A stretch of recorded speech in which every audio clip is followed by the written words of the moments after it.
Hello world, I'm Connor Bread from Beyond, and I have been hard at work on the H-direction TNT cannon, and I have managed to make a version where, not most, but all of the circuitry is underground, under where you would fire. So, this above this orange glass, this is all that has to be above ground, where the whole rest of the machine can be buried. For comparison, my last design, you still needed to have this kind of bulky warhead above the ground in order for the machine to work. Now, this is the version that has been buried, and as you can see, all that there is just the water and some trapdoors in order to align the TNT properly. To fire this, there are 8 inputs for direction, and then there's 4 on the inside for just activating the payload. The 4 are redundant, basically, but it's so that you can have one no matter where you are.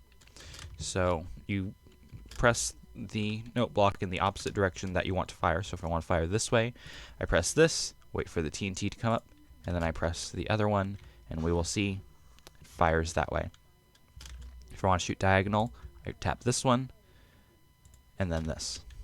And again, you will see it fires off that way. One useful thing about this is that you can actually tap this twice to get double the effect. So if you watch, it explodes once and then again. Don't do it more than twice though, because this version can be a bit temperamental, and you can risk blowing the whole thing up. Also, try not to hit the charge more than once for the same result. Now, to get a better view of how much damage this can do, let's hit it twice here, shoot it off this way. So we watch, boom, boom. It's one shot and it makes that big a crater. Pretty sweet. This is a bit low range, however, the way it's set up, you can alter it pretty easily in order to increase the range. How it works, I'll show you here, is that above this line is where you get the payload. These sort of interior dispensers, you can see them in there. And then below it is this here is where you get the charge, and you can just make this longer to have more pieces. Now if I can just phase through, you can see there are 5 tubes that will have your payload and your charge. Let's try and get a better view here. The center one is the payload, and so if we hop down here, you can see the dispensers. This will dispense the payload.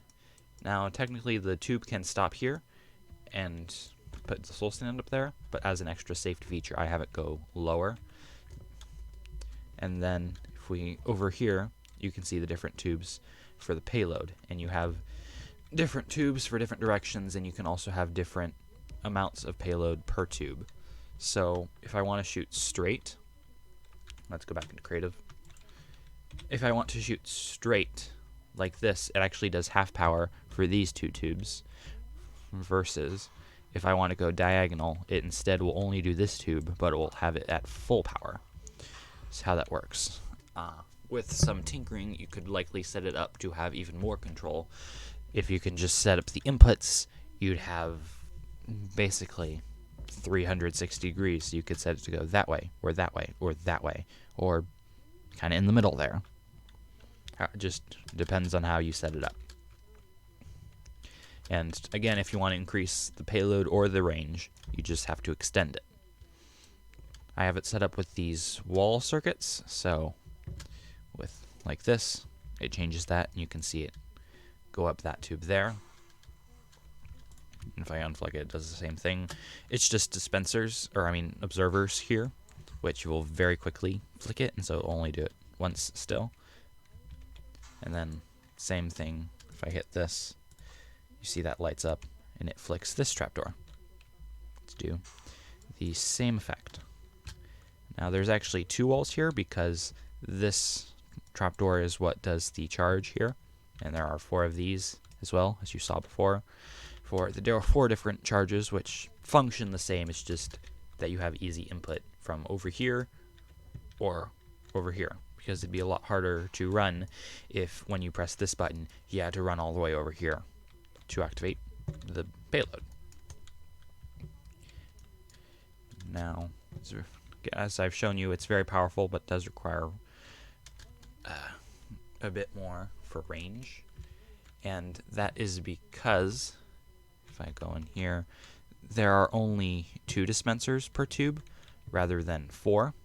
So it won't be as TNT dense per shot as the, where's the other one? Here. This has 3 per, but that's because I have the inputs a bit tighter here so that you can have 4 different options. So it will have to be taller than that other version to get the same range, but even so, I think the ability to have it all underground makes it worth it. I do hope to add a bit more safety features as well as the range options, because it can be temperamental, as I mentioned earlier, but as long as you use it as intended, it should work pretty well for you. That is my video. Thank you so much for watching. If you enjoyed, please be sure to leave a like, subscribe to the channel, and ring the notification bell. But that is all. Bye.